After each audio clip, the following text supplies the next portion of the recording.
Hello. Hello and welcome. Sorry that was such a long loading screen.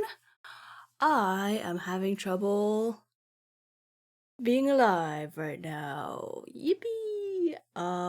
I got injured on my fingy. I smashed the fridge on my finger. It's not it's a minor injury, but it's still you know how they just stack up? They just stack up until you can't take it anymore. Anyway, that's what's going on today.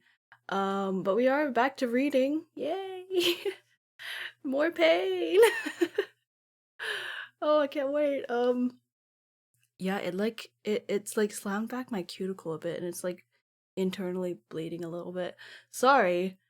Should have put a trigger warning on that, but it's like a superficial wound. It's not. It's not serious. It's just a bitch. If you know, you know. Um, I also kept like getting other little injuries, and I've only been up for like 2 hours, so I technically I've only been up, like standing up for an hour. So let's see if my tea is going to burn me or not. This feels like karma. What did I do? What did I do wrong? I'm a good person.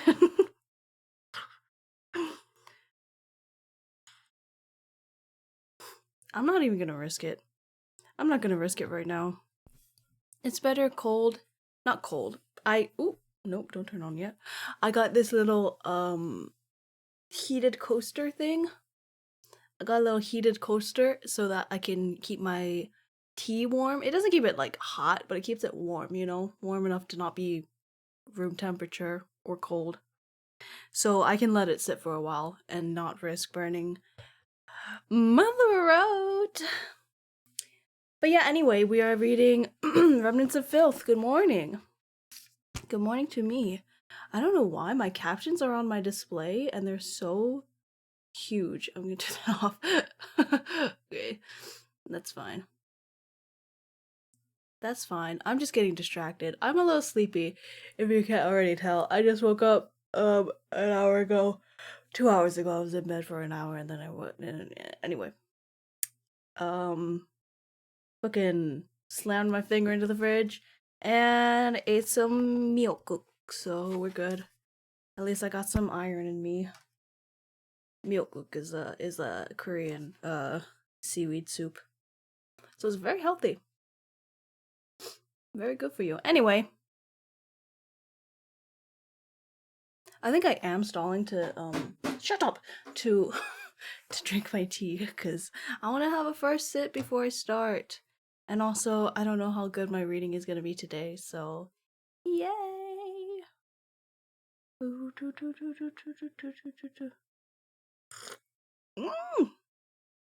It's okay. It's fine.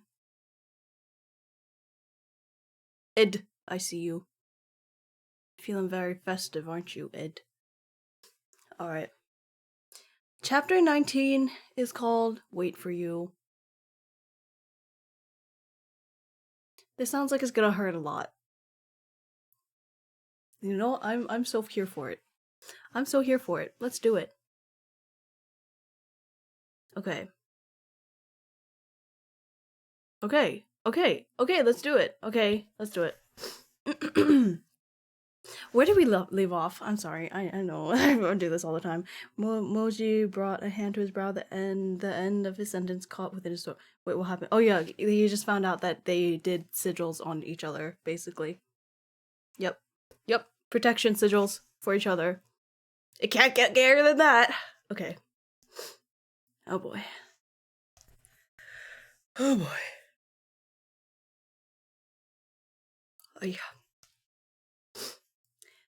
Guang stared at the person pacing in front of him, hesitant and wary, lost and confused.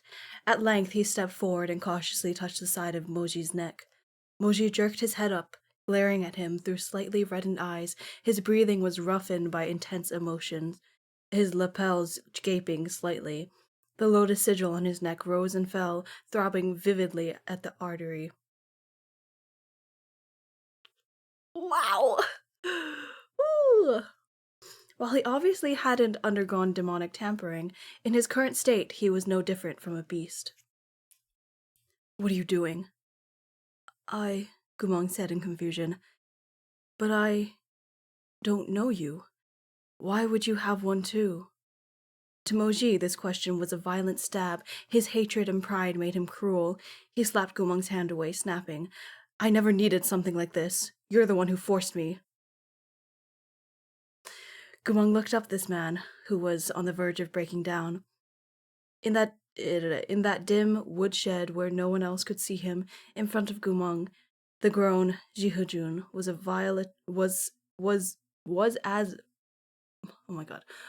as volatile as the youth he had once been. "Hasn't it always been you?" Moji's chest throbbed, and even the trails of his eyes were red. "It was you who provoked me, you who came to find me." This is in italics. This next bit is in italics, so take with that what you will. "For better, for worse." Oh my god, they are marriage vows.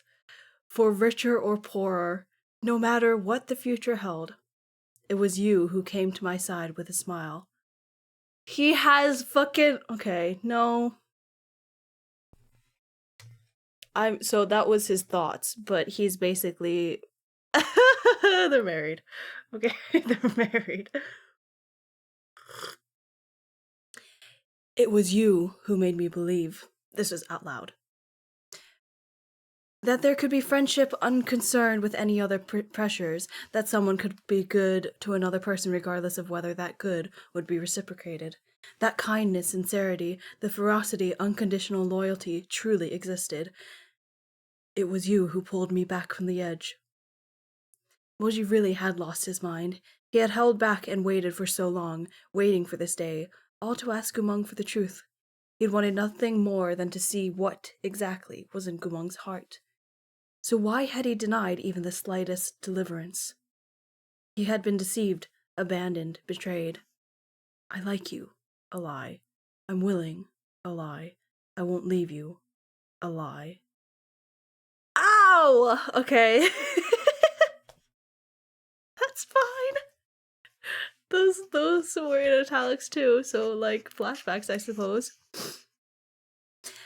Nothing remained but these lotus tattoos on their necks, proof of things they had shared in their past, proof of how foolish, unreserved, fearless, and unhesitating Moji's sincerity had once been. Proof that there had once been a youth who hadn't known the trap that was love. So stupid that he wanted to dig out and offer up his own heart. So stupid that he believed all the promises could come true. So stupid that it still hurt, even now. These overwhelming, intense emotions rang in Moji's ears, and the world swam before his eyes. And Moji looked at Gumong in front of him, dizzy, his vision steadily darkened at the edges and grew blurry. He seemed to see the youth who had once stood on the deck of the ship, so close yet so far, so familiar yet so unknown, standing with his back to the sea wind, black robes draped over his shoulders, bandages wrapped around his waist, and a crooked ribbon tied over his brow. He sneered, "I really will kill you." Moji grabbed Gumong and pressed him against the wall lost between past and present. "Yes, I knew you would kill me. Haven't you already stabbed me once?" He inhaled. "Why don't you stab me a second time at, why didn't you stab me a second time at Wangshu Manor?" He knew he was going mad. He knew he was being absurd. But how could someone, who had always rigidly controlled themselves, hold back once they exploded?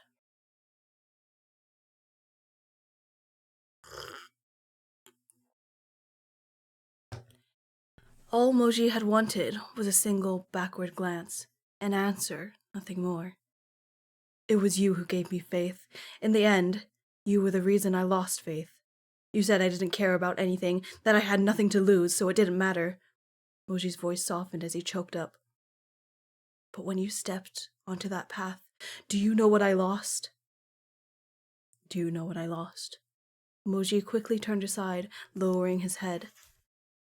Only after recovering for several seconds did he speak again, his words clipped with hatred.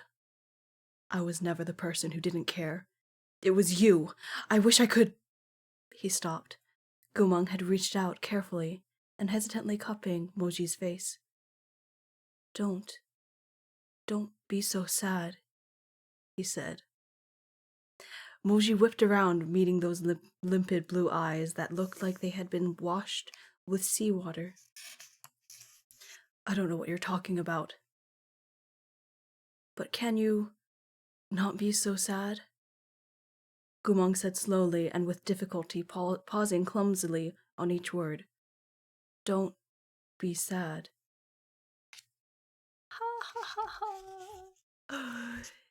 It was as if a molten sword had been plunged into water. Steam hissed as the water boiled, but that crazed heat was instantly quenched.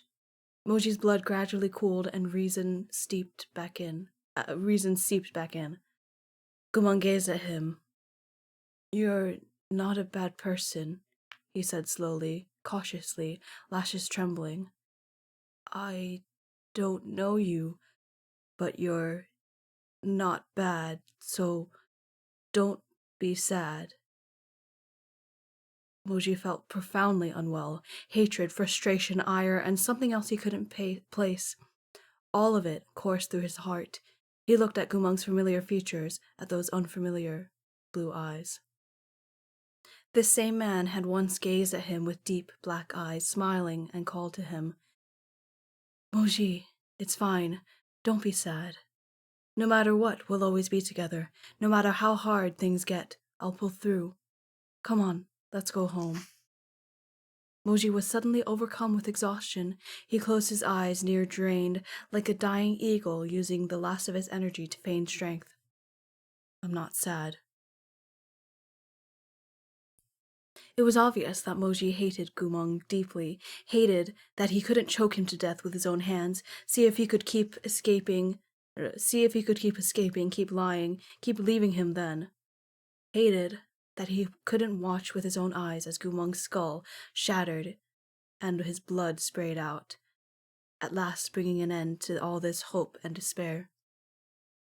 Instead, as Gumang carefully tried to console him, as Gumang asked him not to be sad, Moji found himself thinking of a scene from many, many years ago, when Gumang had sat by a blood-splattered trench and summoned his ridiculous little holy weapon, a suona that, after defecting, he had never used again, and played a truly maddening tune. It had been such a crappy song, everyone who heard it had covered their ears and cursed, demanding to know what the hell he was playing. Was he a wailer at a funeral? Gumang had merely flung his head back and laughed, then continued to puff out his cheeks and play Phoenix Homage. He played so soulfully, so seriously. That has a footnote, a cheerful folk piece by Wei Zio.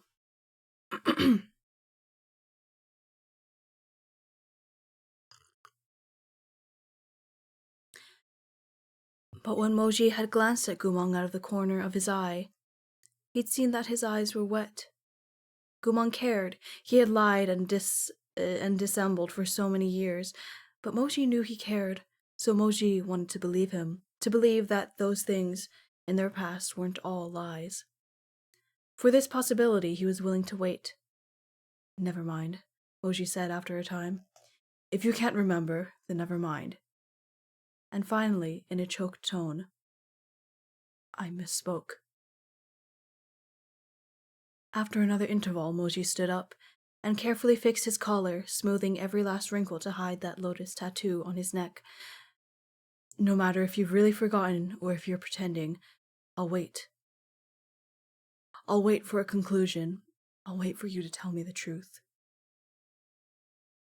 The rims of his eyes and the tip of his nose were yet red. Me too, bitch.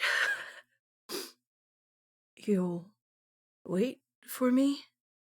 Gumang asked blankly. Yes, I'll wait for you. No matter what, I'll wait for you. Keep waiting no matter how long it takes. But remember this. If you lie to me again, if I find out you're still lying to me, I won't be stabbed in the same place twice. I will make you live a life worse than death. It was very quiet in that shed. Gumang lowered his head to think for a while before he spoke again, confused. What's a life worse than death? That bewildered and innocent tone drew Moji's wintry stare, but with the red wetness lingering at the corners of his eyes, his glare seemed less sharp than usual. Gumang felt that gaze and looked up at him.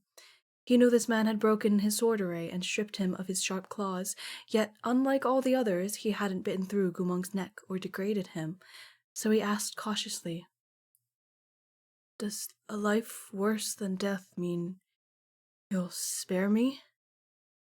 Silence. No. But you didn't kill or beat me.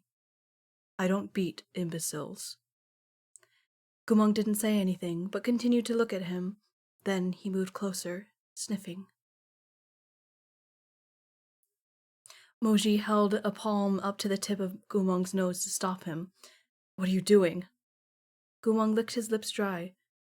Remembering you, he said softly. This is all so fine. This is so fine.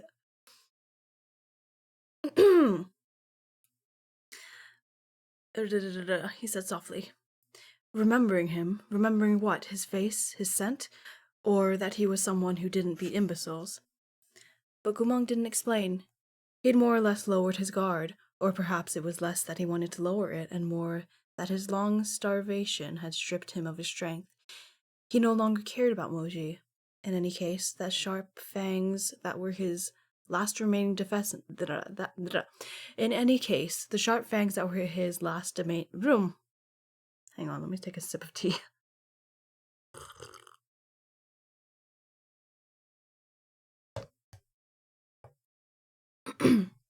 In any case, the sharp fangs that were his last remaining defenses were useless against this opponent. Gumang slowly ducked his head and curled up in his corner. Those lupine. Look, I know this means like wolf-like, but I've never read this word in this manner.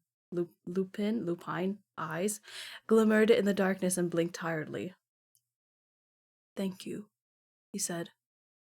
You're the only one willing to give me a life worse than death.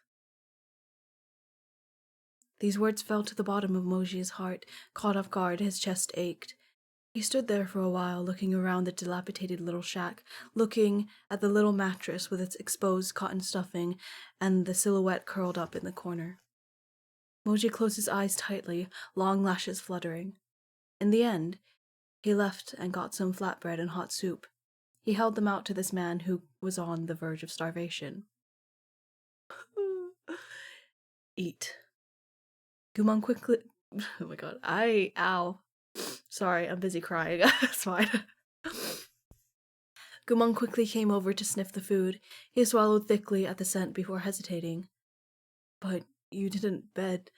The moment he said the word bed, Moji's expression turned furious, and he wordlessly smacked the flatbread right onto Gumang's face.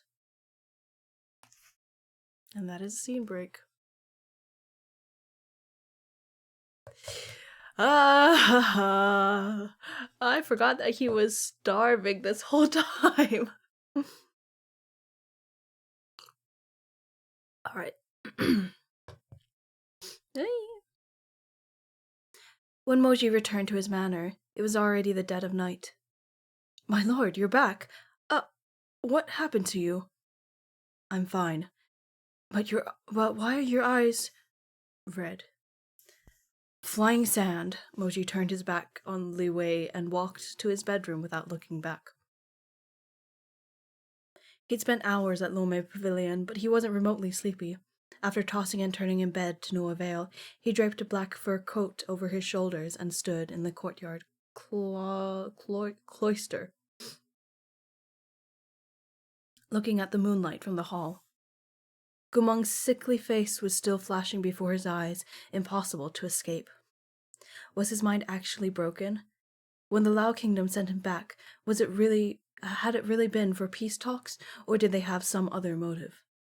Moji racked his brain, trying to piece together everything, but no matter how hard he tried, his train of thought still stopped on those lupine blue eyes. Thank you. You're the only one willing to give me a life worse than death. Moji closed his eyes. It was a long time before he went to Lome Pavilion to see Gumang again. Firstly, his work started to pile up, and secondly, Lome Pavilion remained Muronglian's territory. It would be unwise to go there often. Only once, when Moji was leading Imperial guards on patrol within the city, did he glance at Lome Pavilion's courtyard. Gumang was once again squatting there, looking at the fish, that dirty black dog at his side. Everything was as it had been.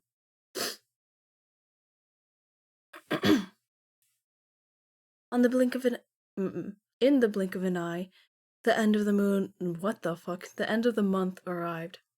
Outside the Bureau of Military Affairs, the first heavy snow of the year fell. It was an unnaturally cold evening, and most of the members of the Bureau had left early to enjoy their time at home. Some young cultivators had taken the opportunity to go back to the city to drink and feast before nightfall. Moji was preparing to return to his own manor when he heard a timid voice speak in front of his desk. Shi Hejun, may I ask a favor? That's the end of the chapter. That is the end of chapter 19. Sorry, my nose is blocked, and then my reading becomes weird and like uncomfortable to listen to. When I can't breathe from my nose.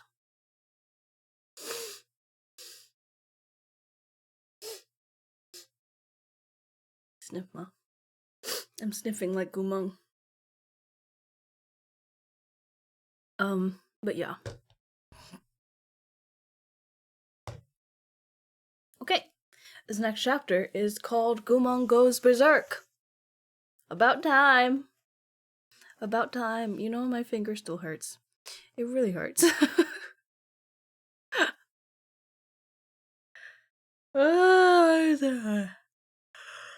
that kind of hurt that it's not like so painful, but it just doesn't go away, you know? It's just there. And that's the worst kind of pain, I think. I mean, obviously, the worst kind of pain is like intense pain that doesn't go away. But second to that is like not as intense pain that doesn't go away.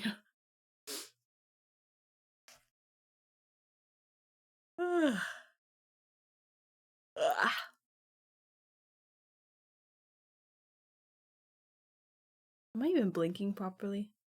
I can't tell if I blink all the way. I think I might only blink halfway. No, I blink all the way. No, sometimes it's only halfway. It's okay. My eyes are just big. I can't even close my eyes properly when I sleep. It's great. Anyway, Gumang Goes Berserk on page 215. The woman standing before him was a very low-ranked cultivator of the Bureau, roughly 40 years old and usually the quiet sort. Somewhat surprised, Moji asked, "What is it?" I got a message from the academy a moment ago, saying that Chungfeng Jun's daughter, hit my daughter and injured her. I'm worried and want to go check on her, but I still have a number of files left to sort." As she spoke, she couldn't hide the embarrassment and anxiety on her face. I've asked many of my colleagues already, but they're all busy. Even Yue Gongzi has plans to go drink at the Eastern Market with his friends, so I wanted to see if I could trouble you. Moji frowned slightly. He wouldn't mind helping her, but this Chung Feng Jun, who had laid low for many years, seemed to be popping up a little too often these days. Is she badly hurt? They say it was a sprained arm, the cultivator said. Even though it's not serious, she's been crying nonstop. The elders don't know what to do. Then you may go. Be careful on the road. The cultivator hadn't placed particularly high hopes on this icy commander. She certainly hadn't expected that after asking so many people, the one to help her would be him.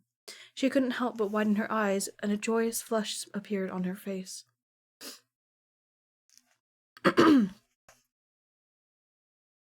Many thanks to Jihajun. The baskets for the files are all over there. As she grew excited, she began stammering. I've already sorted most of them. I'm terribly sorry about inconveniencing you with something so trivial. It's no bother. Your daughter comes first. The cultivator thanked him a few more times before rushing off, leaving Moji by himself in the Bureau of Military Affairs to organize those old scrolls. Moji was high-ranking and powerful, so he never bothered with trivial tasks like these. Only after he began did he find that it wasn't so easy. There were many files, all of which needed to be organized by year and level. The important ones had to be sealed with a talisman, while the useless ones were to be destroyed. Finding himself a novice at this task, he worked very slowly. By the time the files were mostly sorted, it was already quite late.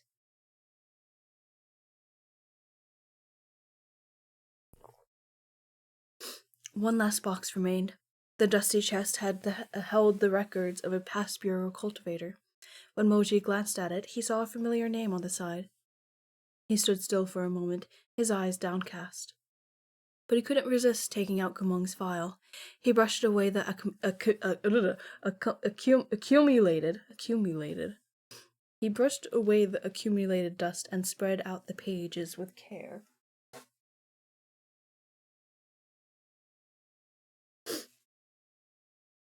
A great deal of information was contained within. Gumung's family background, slave registry, holy weapon, and favored methods of attack. Moji read it over, flipping page after page as he stood there unmoving, until he had finished the whole stack from beginning to end. A sheet of silk paper fell out from the rest of the files. The yellow silk was emblazoned with the dignified words, Cultivation Academy Ethics Examination, 33rd year. Moji was stunned. Was this Gumung's final exam from the Cultivation Academy? Sure enough, he looked further down and saw that familiar handwriting, wretchedly messy. The contents rendered Moji speechless. Cultivation Academy Ethics Examination, 33rd year. Answering cultivator, Gumung. Question 1. One ought to reflect upon oneself every day. The disciple is asked to reflect upon their deficiencies and answer honestly. Like deficits? Multiple? Wait, I'm confused. What is this word?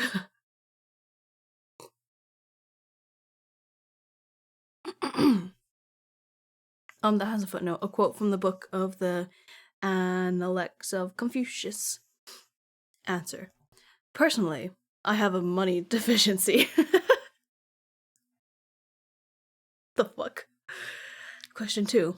When cultivators of Changhua exorcise demons, what 3 things must they avoid? How should they be avoided? Answer. 1. Beware a client who lacks money. 2. Beware a client who runs away. 3. Beware a client who's running away with the money. How to avoid? It's best to demand a deposit before getting rid of the demons. Never work on credit. Question 3. Please list the 3 kindest and most benevolent elders Changhua has known since its founding. Answer. No idea, but the 3 most shameless are... An enraged examiner had burned 3 holes into whatever followed. So Moji would never learn exactly what names Gumung had written. Moji examined the answer sheet. Seeing youth in every brushstroke, he was both amused and depressed, and he stared at it in a daze for a long while, until a clamor rose outside. No! Help! Something's happened at Lomei Pavilion! Lomei Pavilion? Moji was alarmed. Gumung? The commotion was sudden, and by the time he rushed outside, only 2 dozen soldiers on night patrol had yet arrived. They had arranged themselves into a demon-hunting formation and were now staring at Lome Pavilion's main gate, which was on the verge of crumbling. The soldiers were covered in cuts and bruises, and the limestone beneath their feet had been crushed to rubble.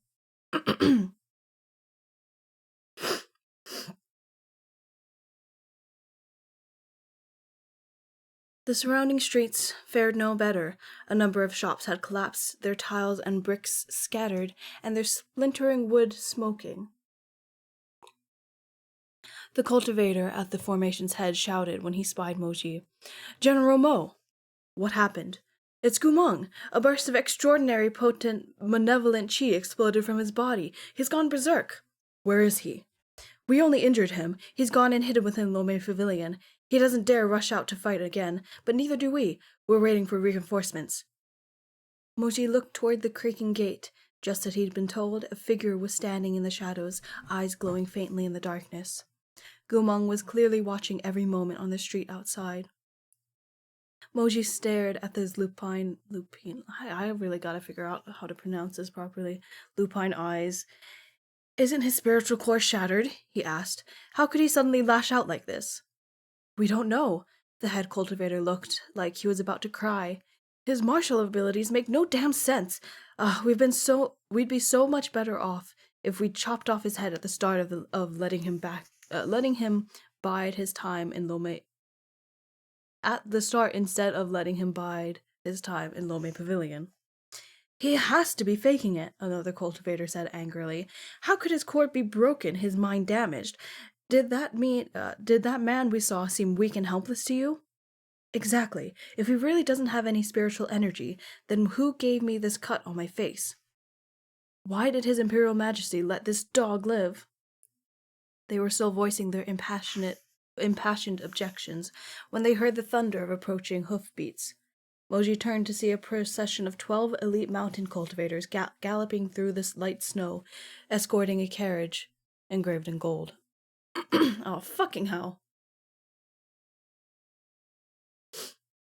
"Wang Jun has arrived." Fucker.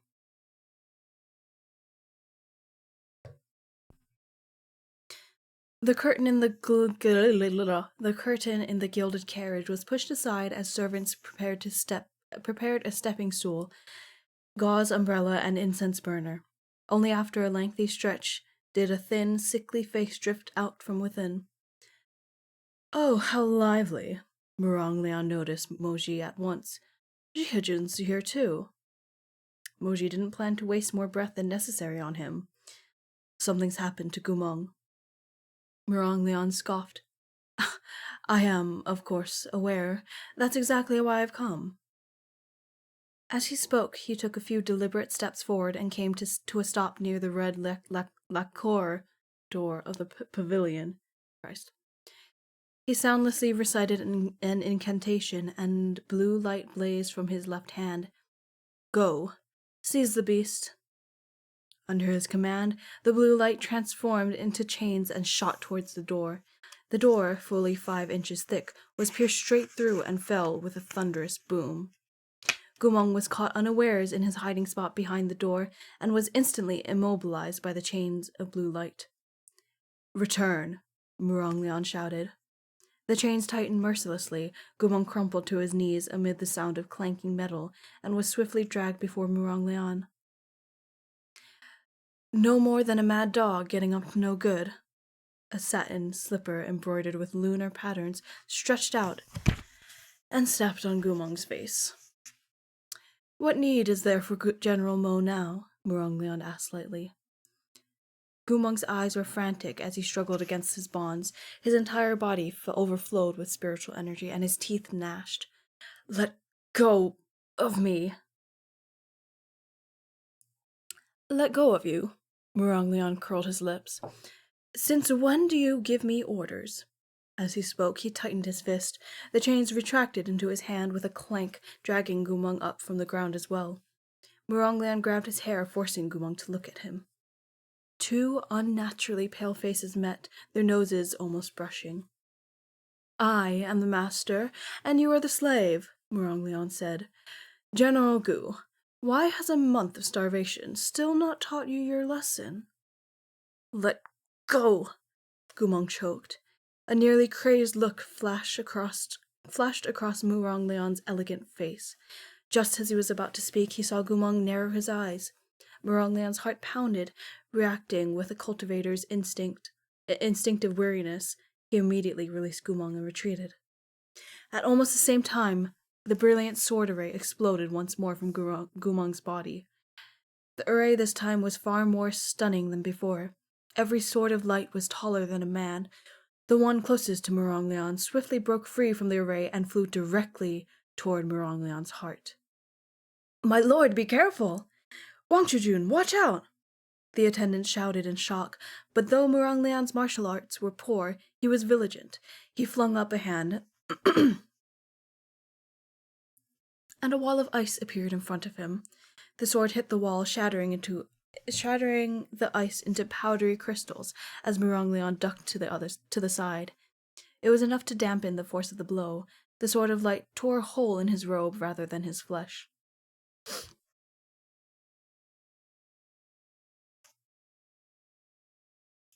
If you know me, you know that my sinuses are a bitch, so I'm just trying to get that under control every now and then. Oh, I also didn't take my allergy pill. Okay, we'll do that later. Murong Leon landed on the ground, staring at Gumong. Gumong was panting as he yanked Murong Leon's chains off his neck and tossed them rattling to the ground. Then he raised his head, swallowing as his hands curled into fist. A torrential, unceasing flow of spiritual energy burst from beneath his feet, so powerful that the weaker cultivations in the formation at once collapsed to their knees, coughing blood. Oh! Okay! The head cultivator paled. "He's about to go berserk again. Hurry, stop him! Back in formation, prepare to fight!" But the spiritual energy surrounding Gumong was already too great. Not only were the cultivators physically unable to approach, their spells couldn't breach the defense put up by those swords of light. Just as Gumong was about to lose control again, a glowing blue talisman appeared in Murong Leon's hand. He tossed it out with a cry, "Water demon, rise!" Huh? A chill wind blew, and the shapes of over a dozen blue demons crawled up from the ground, screaming as they rushed Gumong's sword array. One water demon was sliced to shreds by the swords of light, only to be replaced by another, surging forth, one after the next without end. In this way, though they struggled mightily, they steadily pressed near to Gumong. "Take him down!" Murong Leon shouted sharply. The water demons rose with a shriek, sweeping up wind and snow as they sped toward Gumong.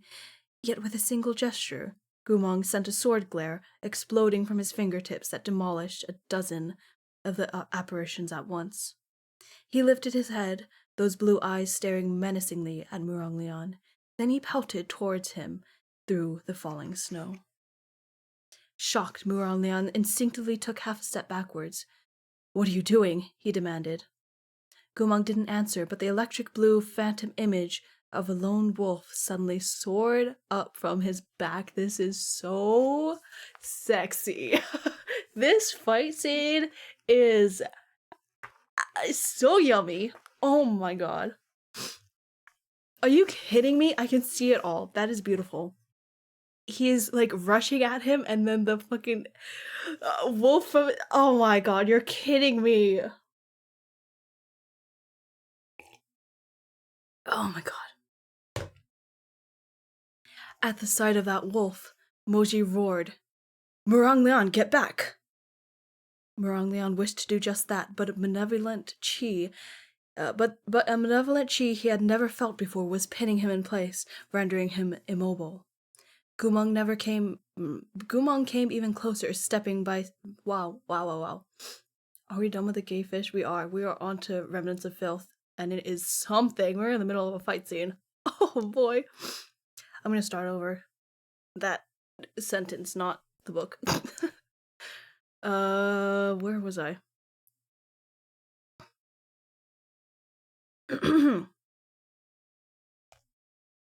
Murong Lian wished to do that, but a malevolent chi he had never felt before was pinning him in place, rendering him immobile. Gumong came even closer, step by step, moving through the snow. I mean, I guess you could put moving in there, but moving wasn't there. Anyway, as Murong Lian stared at him, he found himself thinking that Gumong was like a wolf king about to deal a killing blow. His hair stood on end before that aura of brutal cold. Gumong, how dare you? What do you think you're doing? How dare you? Of course Gumong dared. He lifted a hand as several blazing fireballs ignited in his palm to hurl straight at Murong Lian. A series of explosions rocked the street as each fireball smashed deep holes into the earth. Broken bricks went flying, leaving the cultivators no choice but to ride the winds and dart into the air to escape his attack.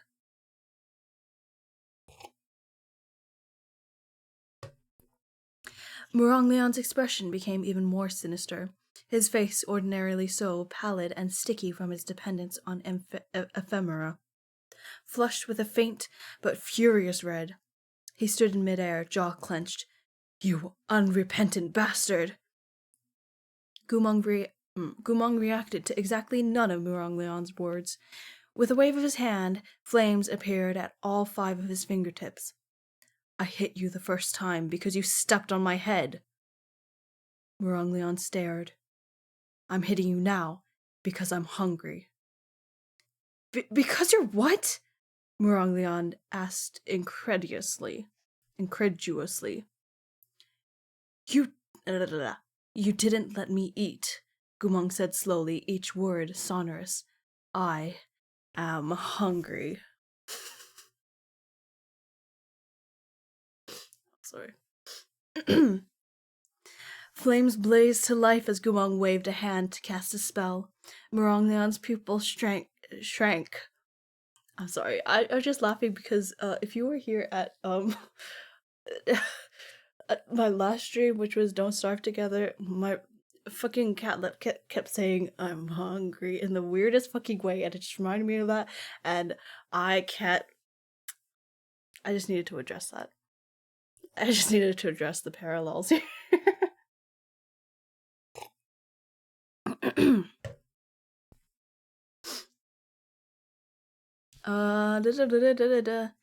Murong Lian's pupils shrank.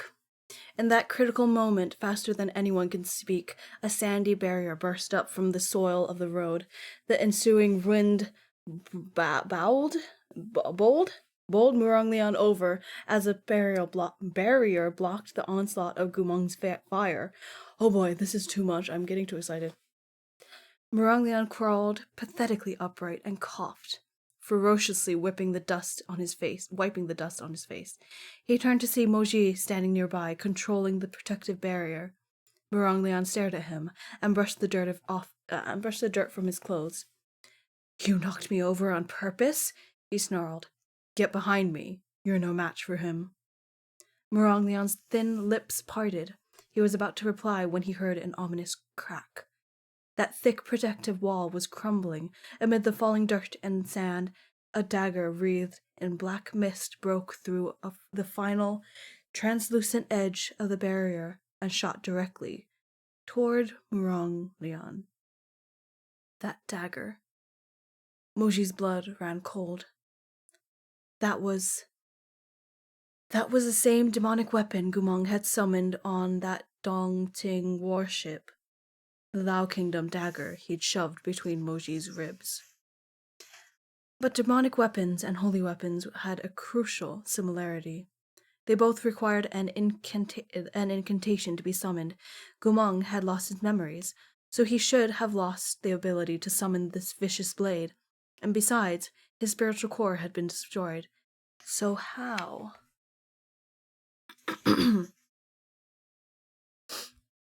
Moji had no time to finish the thought. The dagger struck through his barrier like lightning. But Moji knew Gumong's maneuvers. He turned to shout at Murong Lian. Duck left! Startled, Murong Lian hesitated. That dagger was aimed at his left, so all sense told him to dodge right. Why was Moji telling him to go left? The momentary hesitation cost him his chance.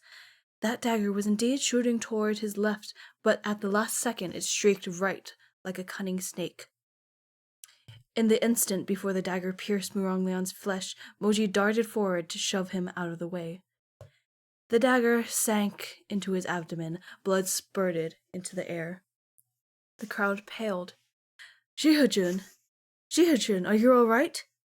Moji couldn't hear any of the words. He panted, his hand landing on the dagger's hilt. He yanked it out in one powerful tug, and scarlet splattered onto the ground. Moji stared into the distance, eyes dark. Amid the flying sand and falling stones, Gumong still emanated powerful spiritual energy. Between Gumong's bloodthirsty expression and the blade dripping in his hand, a wind from many years ago seemed to blow once more into Moji's ears. So good.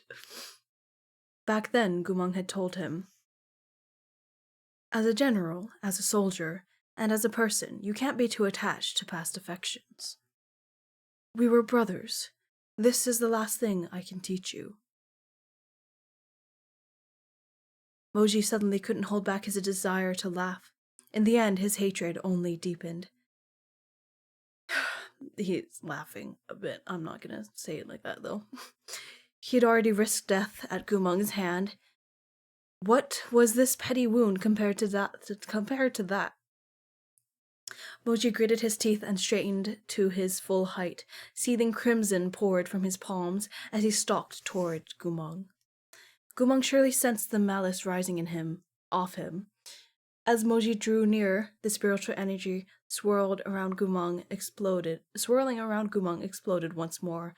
But Moji merely brushed away Gumong's array of light with a wave of his palm, shattering it with a crash.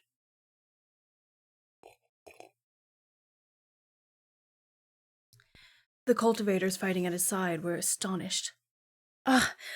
That's beyond terrifying. The Mo clan bloodline is genuinely insane. One of them even started mumbling, if Jihajun's such a good fighter, how did Gumong ever manage to stab him through the heart? You bitch. You bitch, I'll kill you myself. Muronglion couldn't help but narrow his eyes when he heard that last.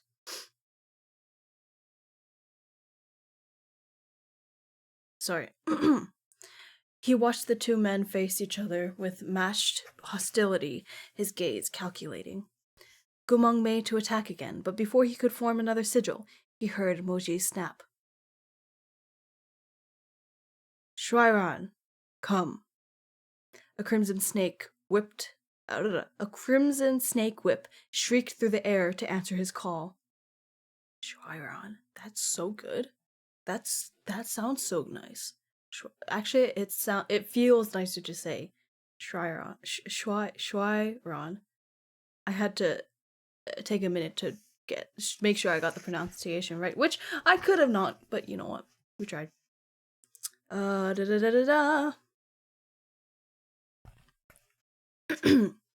Moji's brow creased, his expression predatory.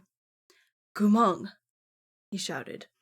Do you really think I would never raise a hand to you?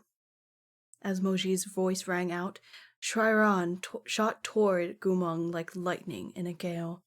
The snake whip tore through the snow, sending sparks in all directions. As it struck down without mercy, Gumong couldn't dodge in time. The lash bit into his shoulder and drew blood at first touch. Gumong's violence-addled mind seemed to clear at the sight of his injury. He shook his head and involuntarily took a step back. Stop right there. Where could you possibly run? A hoarse voice rasped. And it's gonna take me a bit to get it. Shuairan thoroughly bound Gumong. Moji took his palm off his own wound and wrapped his bloodied fingers around Gumong's neck. Your mind isn't broken at all, Moji said furiously. You can still summon that demonic weapon. You remember its incantation, and you fight like you used to. You clearly remember everything. That's not how memory works.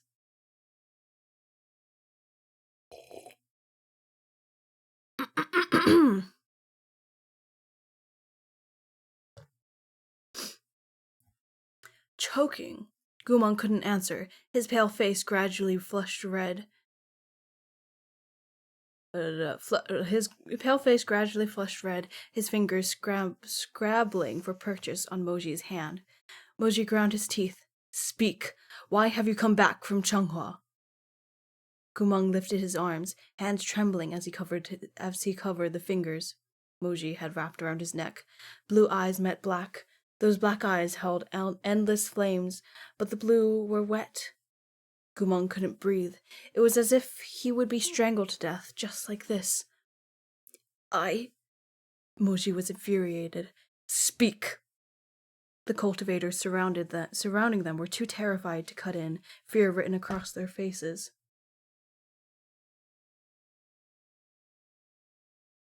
Fear written across their faces. At that moment, the pounding of hoofbeats sounded in the street. Jihajun, have mercy, someone cried. Whoa!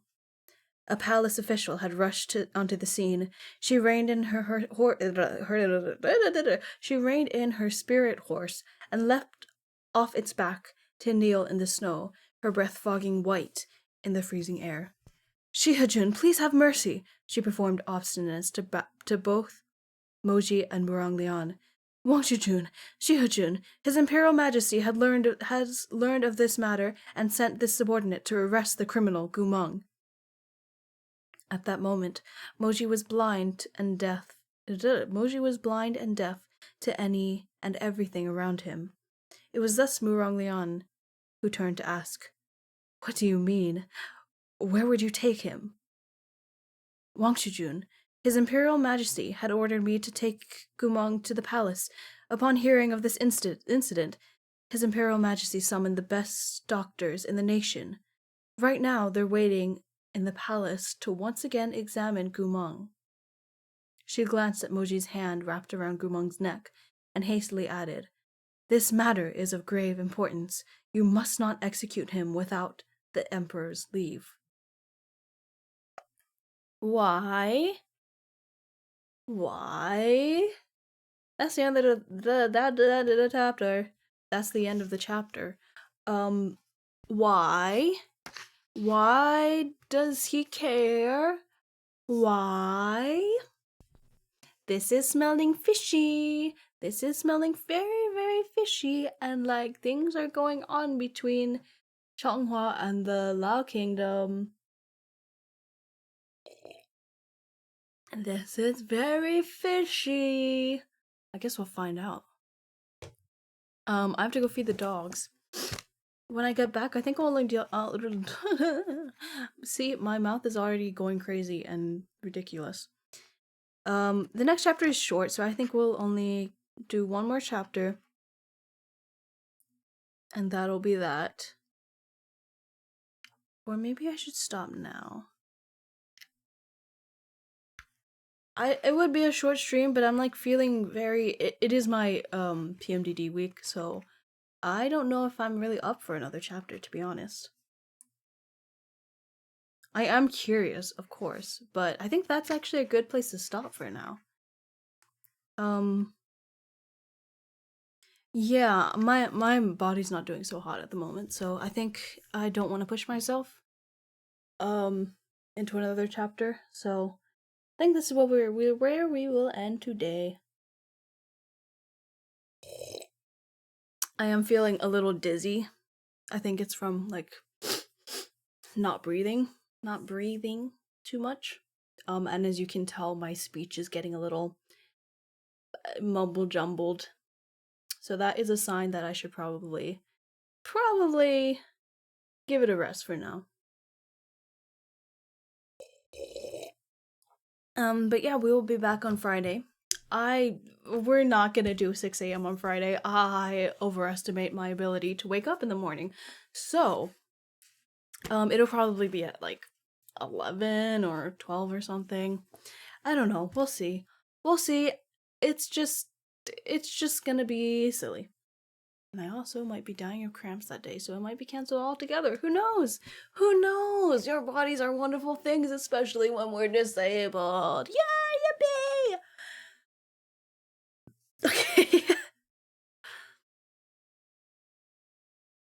yeah, so that's where we're ending off stream today. I will leave you. I hope you have a good rest of your day. Be careful, and I would highly encourage you to mask. Because some of us can't go outside without the fear of being infected because other people don't mask. And also, you know what? Some people have asthma and are not able to mask, so that puts them even more at risk. Are you winning? I'm ending stream right now, so I don't know. Yeah, I am. Yeah, I am. I'm gonna end all my streams to tell people to mask from now on. Okay, have a good day, and don't forget to mask up. I'll see you later. Bye.